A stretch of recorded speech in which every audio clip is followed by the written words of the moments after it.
That is your stability. If you can resist energy, you have good stability.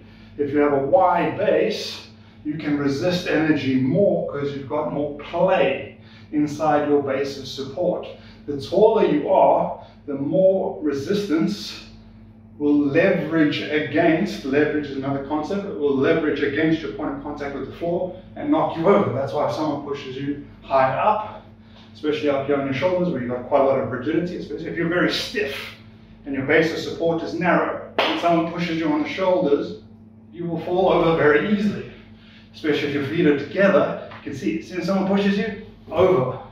If you're on one foot, one finger, someone pushes you, over. Okay, so you'll have less and less stability the smaller and smaller your base of support gets. The higher your center of mass is relative to your base of support, the more unstable you are because of leverage of rotation against your base of support. So if you want to increase your stability, widen your base of support, drop your center of mass. Now in this direction here, I'm now very stable. I can resist a lot of energy. Especially if I do like a front stance, if I were planting a spear, I could resist a horse charge theoretically. Boom! Plant that in. This is a very stable position. If we were playing rugby, American football, running, if you're coming in, I'm going to plant myself low and drop. This is also like a restless position. Restless position is very stable front to back. Also quite stable side to side. Relatively wide base of support. Gives me a little bit of room to move from side to side. More on this diagonal and front to back. Okay, so we've got our base of support and stability. What else do I want to tell you about stability? Stability. My balance point, or rather I can maintain my balance point and change my shape. Give you another angle. Let's stay at this angle here. So you can see I can change my balance point, or rather I can maintain my balance point and change my shape. Whoop. So as long as my body tension and alignment is good and it holds true, I can balance my center of mass and not fall. Now, take a look at this. It's our balance meter stick of science. And right now, we have the same amount of weight, the same distance from the center, and it's in balance. Watch what happens when we put twice as much weight on one side. Well, it's out of balance until we put this one over here. And look. 2 times the weight, 2 times the distance, and it's in balance. We can do it with 3 times as much weight. Look, 1, 2, 3 times the distance from the center, and 3 times as much weight, and it balances. See, now whenever the stick moves, notice that every place on the stick is moving in a circle. Now when a force makes something move in a circle, we call it a twisting force, or a torque. So the torque from this one weight equals the torque from these 3 weights. And they're in balance. Of course, now they're out of balance. Sorry. Rather than watching me do a mediocre job of demonstrating this, let's see some clips of 2 people doing an excellent or high level example of this. Much more interesting, much more impressive, and it really illustrates the point. We go step, lace under, shift on your supporting leg, tilt over, and stretch. If you're a little bit more flexy, you can grab your ankle and let that body tilt over here. Come up nice and steady with a neutral spine to have a clean landing no matter where you are. You're gonna come to a passe and close fifth position. balance, the art of not falling. Stability, the art of resisting disruption. Stability is relative to orientation. It's relative to your base of support, the position of your center of mass. It's not just one quantity. Stability in this direction is far less because the base of support is much narrower. There's less room to reposition the center of mass within the base of support.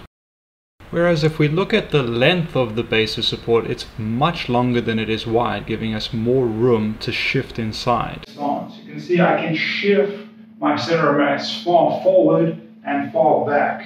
There's a lot of space in this direction of my base of support.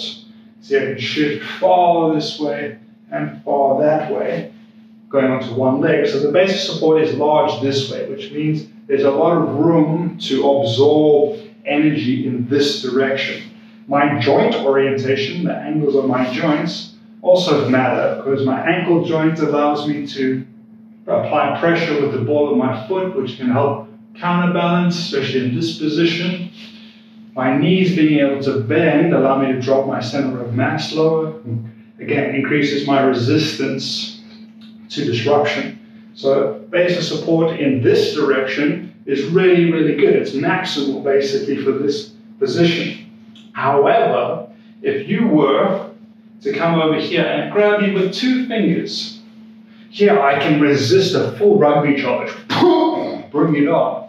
Over here, a little woman could grab me with 2 fingers and go and pull me over. Now, I have some degree of being able to drop lower, but my base of support, line up with the camera angle a little bit better. So this way my base is very long, lots of room to move. This way, I only have a small corridor or base of support that my center of mass can remain within. You can see I start to tip very easily.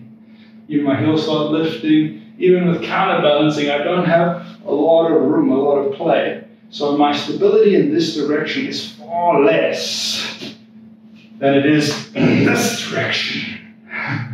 Okay, so I wanted to make sure you understand. Stability is relative to orientation. It's relative to your base of support, the position of your center of mass. It's not just one quantity.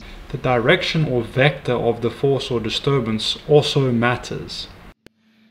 How you're standing matters. How you adapt, how you move and really matters. Your stability is changing moment to moment. Every positional change of your center of mass, every tensional change in your muscle, joint angle change, all of this is influencing your stability as you go through. It's a fascinating game. It's amazing stuff. For those of you that are interested in human movement, it's an amazing thing. It's beautiful. It's beautiful. Like you looking at gymnasts and ballet dancers and any high-level proficient mover, you look at them and it's just wow. It's the level of neurological proficiency and skill and control in order to do what different people do. It's amazing. The amount of computing power in a changing, adaptive environment in such a short space of time. The Toledo show. Taking the high line, you see the wind-up, the coil, as Toledo hunting the section, finds it, goes to the air. A massive backside. Are you fully rotated? To document this stuff accurately it's almost impossible, but our brains do it to such degree of accuracy that a hockey player can slide on ice, moving at tremendous speed with remarkable amounts of mass and stop exactly where he wants, even though he's got to shave ice to stop and then change direction.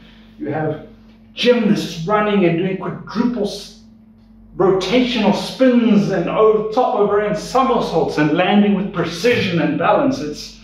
It's remarkable. Human movement is absolutely amazing, and I hope that my passion for it hopefully sparks a little bit of an interest.